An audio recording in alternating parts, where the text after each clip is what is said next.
తెలుసుకుందామా? తెలుసు కదా, స్టోరీ అంటే కథ. కథ పేరు the ant and the elephant. చీమ మరియు ఏనుగు. చీమ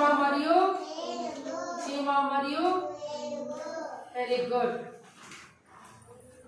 Once upon a time there lived a huge elegant elephant in a jungle.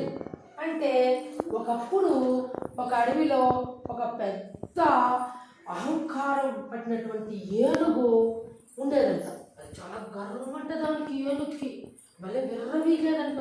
ఏనుగు నేనే బలవంతుడు అని, నాకంటే ఎవరు లేదని చాలా అహంకారంతో ఉండేదంట ఏనుగు.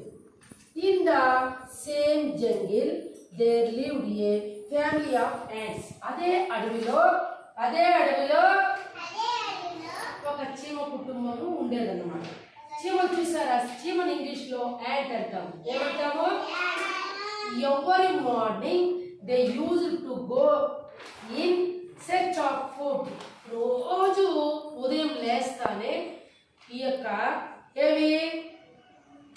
ప్రతిరోజు కూడా చీమలు ఆహారం కోసం, ఆ చీమలు ఏమి తింటాయి నాన్న? చిన్న చిన్న గింజలు, బీన్ గింజలు, మట్టిలో ఉండే చిన్నవి, తర్వాత అవన్నీ తింటాయి అన్నమాట. చూడండి, రోజు చీమలు అడవిలో ఆహారం కోసము, చూడండి కనిపిస్తాయి చీమల గుంపు కనిపిస్తా ఉందా? లైన్గా వెళ్తున్నాయి ఆహారం కోసము. అట్లా వెళ్తా ఉందండి. ఒకరోజు one day the elephant spread a trunk full of water on them when they were coming back after collecting their food. ఇవన్నీ కూడా చీమలు రోజు తెచ్చుకుంటా ఉన్నాయి కదా ఆహారము తీసుకొని వెనక్కి వస్తూ ఉండేటప్పుడు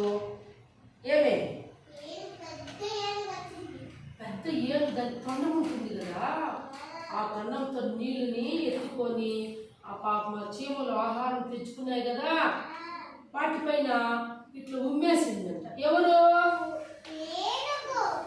నాన్న? Very good. అప్పుడు the poor ants kept quiet, but they decided to teach the proud elephant a lesson. పాపము చీమలు ఏం చేసినాయి? నిశ్శబ్దంగా ఉండిపోయాయి.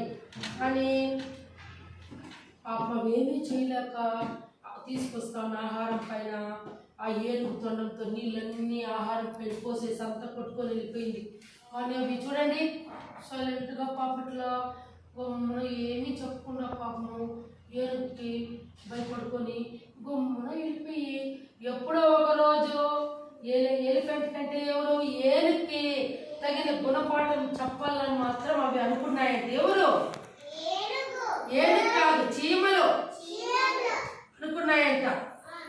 Next day when the elephant was sleeping, the tiny ants slowly crept into the elephant's trunk.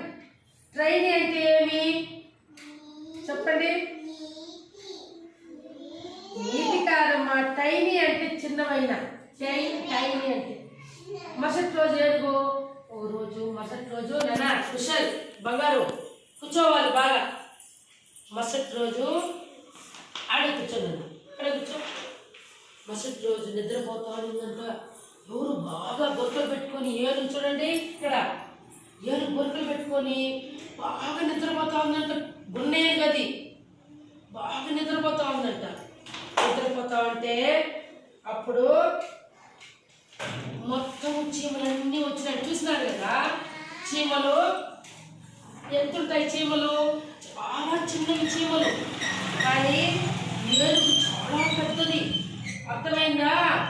చీమలన్నీ లైన్గా ఇట్లా అన్నీ గుంపులుగా వచ్చి ఇట్లా వచ్చి అన్నీ కూడా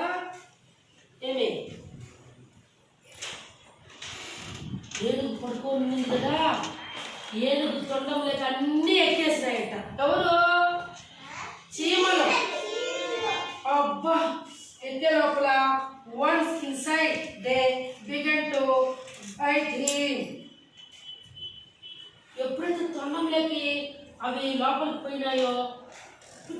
తెలుసు కదా, చీమలు కుడతాయి కదా తేజు, కుడతాయా లేదా? ఎట్లా కుడతాయి? ఎప్పుడైనా చీమ కుట్టినది మీకు తెలుసా? కుడితే సులుకు కట్టుంది మనకి, చీమ వచ్చేసిందంటే అంటాం కదా. అట్లా అన్ని చీమలు కూడా, అన్ని చీమలు ఒకేసారి ఒక పక్క తొండంలో గుస్తాడు, అంటే కుడతాడు. Elephant work and tried everything to get the ants out of this strength, but could not get the tiny ants out. Amen. చీమల్ని తొండంలో పక్కామేట, తొండల లోపల ఇది దీన్ని తెలిసిపోయిందంటే ఎవరికి? ఏనుక్కి. చదిగట్టు తొండంలో నుంచి దాన్ని తీసేదానికి ప్రయత్నం చేస్తూ ఉందంటే ఏనుగు, కానీ కాలేదంట. అవి అట్లట్లే అవి బయటకు రాలేకపోయినాయంట. అవి చీమలు. అప్పుడు the elephant started to cry and begged forgiveness to the ants. Forgive అంటే ఏమి? క్షమించుట. ఏడుపు ఏడవడం ప్రారంభించిందంట. ఏడు కళ్ళలో నీళ్లు చేసినాయంట. ఏమంటే తొండంలో సీమలు కుడతా ఉన్నాయంట. దానికి వల్ల కాలేదంట, నొప్పిగా ఉందంట. అది ఇంకేం చేయలేక దానికి చాలా ఏడుపు వస్తుందంట. చీమల్ని నన్ను క్షమించండి, నన్ను క్షమించండి అని వేడుకుంటా ఉందంట. ఎవరు? ఏనుగు. అర్థమైంది. The ants took pity and the elephant and came out of the strength. From that day onward, the elephant never troubled any animals. అప్పుడు చీమలన్నీ కూడా పాపం జాలిపడి, తరుణ్ తేజ్ జాలిపడి తొండంలో నుంచి అన్నీ కూడా బయట వచ్చేసినాయి. చూడండి, కనిపిస్తుందా? ఇక్కడ కనిపిస్తుంది కదా, చూడండి. తొండంలో నుంచి చీమలన్నీ బయట వస్తున్నాయి కదా. Very good. ఇక్కడ బయట వచ్చినాయంట. ఇందులో ఇప్పుడు మోరల్ అంటే ఏమి చెప్పండి? మోరల్ అంటే వెరీ గుడ్. నెవర్ అర్థమైంది. Under estimate and hurt any one అంటే ఏమి? ఎవరిని తక్కువ అంచనా వేయకు మరియు బాధ పెట్టకు పాప. ఎవరిని తక్కువ అంచనా వేయకు, ఎవరిని బాధ పెట్టకు. ఇందులో ఉండే నీతి. ఒకప్పుడు ఏనుగు విర్రవీగింది కదా, నా ఎంత బలశాలి, నా ఎంత జంతువు ఎవరు లేరని విర్రవీగింది. కానీ చీమలు, చిన్న చీమలు, సుష్మా, చిన్న చీమలు పాపం ఆహారం తెచ్చుకుంటే తొండంలో నుంచి నీళ్లు పోసేసింది. చీమలన్నీ తెచ్చుకున్న ఆహారం కొట్టుకోపోయింది కదా. అవి చిన్న చీమలు కదా. కాబట్టి ఎంత పెద్ద ఇదైనా కూడా ఈరోజు చిన్న చీమల వల్ల ఎంత ఇబ్బంది పడింది. కాబట్టి ఎప్పుడైనా మనం కూడా అంతే, పిల్లలు మీరు కూడా ఎవరిని కూడా తక్కువ అంచనా వేయకూడదు. ఒకవేళ నువ్వు బాగా చదివినా, బాగా చదవకుండా ఉండేవాడిని, నువ్వు బాగా చదవపో, నీకు అకాలరావు అని మనం తక్కువ చేసి మాట్లాడకూడదు. అర్థమైందా? ఎవరు మనసు బాధ పెట్టకూడదు. అర్థమైందా? ఇందులో ఉండే నీతి. పిల్లలు మీరు అలాగే ఉంటారా? Very good. క్లాస్ గట్టిగా.